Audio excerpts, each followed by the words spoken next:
Jack London, Love of Life, Part 3. He crawled up a small knoll and surveyed the prospect. There were no trees, no bushes, nothing but a grey sea of moss, scarcely diversified by grey rocks, grey lakelets, and grey streamlets. The sky was grey. There was no sun, nor hint of sun. He had no idea of north, and he had forgotten the way he had come to this spot the night before. But he wasn't lost. He knew that. Soon he would come to the land of the little sticks. He felt that it lay off to the left somewhere, not far, possibly just over the next low hill. He went back to his pack into shape for traveling. He assured himself of the existence of his 3 separate parcels of matches, though he did not stop to count them. But he did linger, debating over a squat moose-hide sack. It was not large. He could hide it under his 2 hands. He knew that it weighed 15 pounds, as much as all the rest of the pack, and it worried him. He finally set it to one side and proceeded to roll the pack.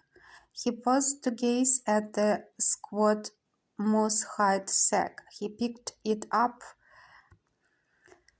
hastily with a defiant glance about him, as though the desolation were trying to rob him of it, and when he rose to his feet to stagger on into the day, it was included in the pack of his back.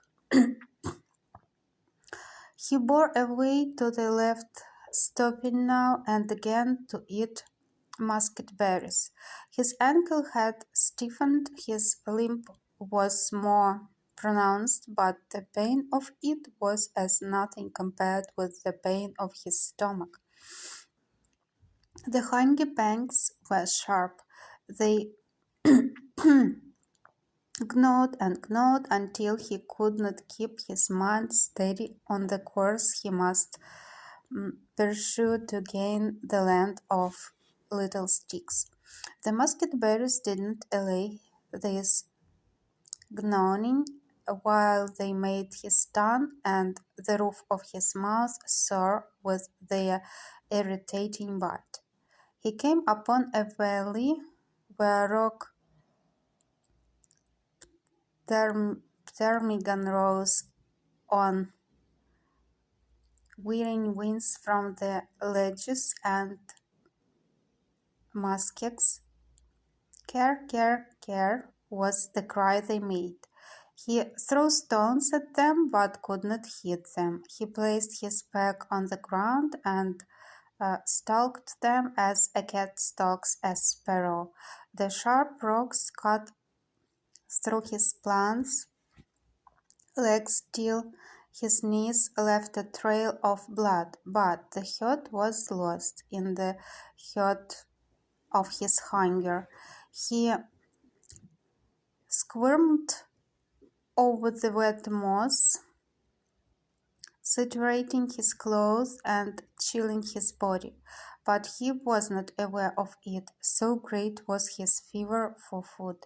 And always the ptarmigan rose, whirring before him till their care became a mock to him, and he cursed them and cried aloud at them with their own cry. Once he crawled upon one that must have been asleep. He did not see it till it shot up in his face from its rocky nook. He made a clutch as startled as was the rise of the ptarmigan, and there remained in his hand 3 tail feathers. As he watched its flight, he hated it, as though it had done him some terrible wrong. Then he returned and shouldered his pack.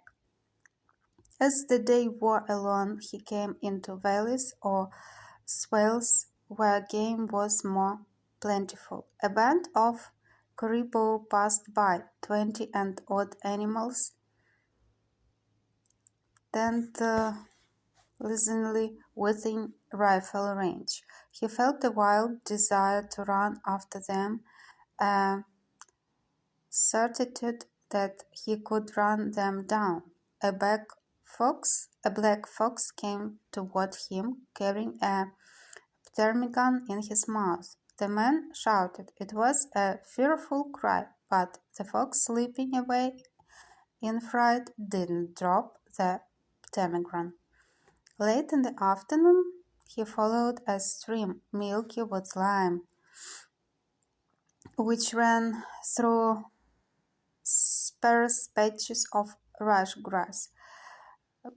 Grasping these rushes firmly near the root, he pulled up what resembled a young onion sprout no larger than a shingle nail. It was tender, and his teeth sank into it with a crunch that promised deliciously of food.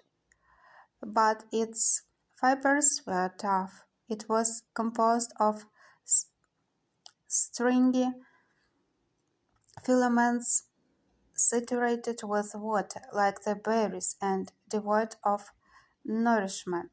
He threw off his pack and went into the rush grass on hands and knees, crunching and munching like some bovine creature. He was very weary and often wished to rest, to lie down and sleep, but he was continually driven on not so much by his desire to gain the land of little sticks as by his hunger. He searched little ponds for frogs and dug up the earth with his nails for worms, though he knew in spite that neither frogs nor worms existed so far north.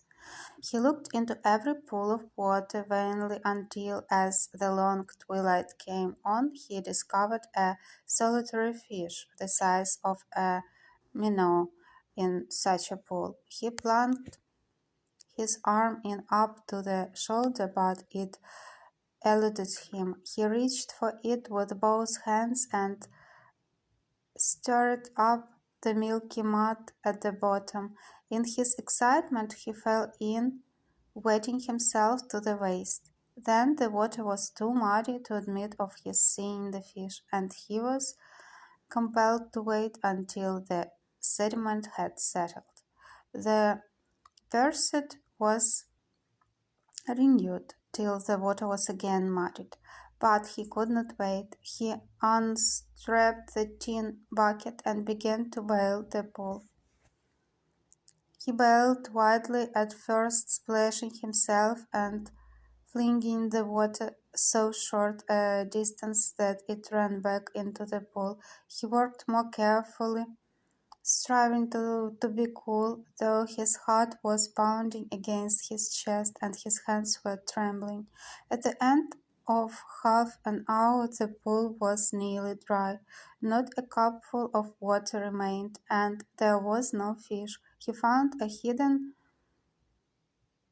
crevice among the stones, through which it had escaped to the adjoining and larger pool, a pool which he could not empty in a night and a day. Had he knew of the crevice, he could have closed it with a rock at the beginning, and the fish would have been his.